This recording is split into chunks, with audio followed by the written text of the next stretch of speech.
c'est que c'est un lieu qui ne peut pas être institutionnel. Il ne peut pas l'être. Il est dans un espace où on est dans l'alternatif, où on est dans l'altérité. C'est une chose autre qu'ailleurs. C'est que comme ça ici.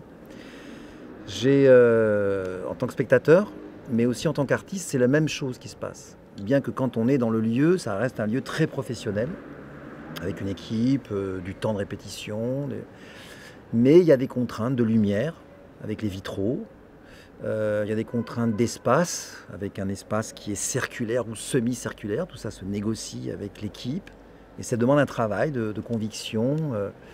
Donc ça, voilà, c'est pas un espace boîte noire à l'allemande, on vient, on pose son décor.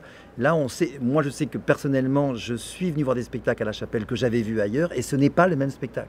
Il ne se passe pas la même chose. De par déjà la proximité, et de par la scénographie en général. Et en tant qu'artiste, j'ai dû m'adapter à la Chapelle, où j'ai dû des fois créer à la Chapelle des lumières, de la vidéo, en pensant que c'est pour la Chapelle, mais que je devais faire une autre, en tout cas partir de là pour faire une autre implantation lumière dans un autre lieu. Donc ça, c'est déjà, voilà, la singularité de la Chapelle, elle existe en tant que spectateur et en tant qu'artiste. Et c'est pour moi vraiment le lieu où quand on vient, on se dit, voilà, il n'y a que là que ça peut se passer. De là, dans le monde. D'ailleurs, il y a un arbre avec Cracovie, Bruxelles, Berlin. Et c'est vrai que voilà, la Chapelle est un lieu en même temps très local, dans une communauté, et en même temps international, dans le sens où il est unique.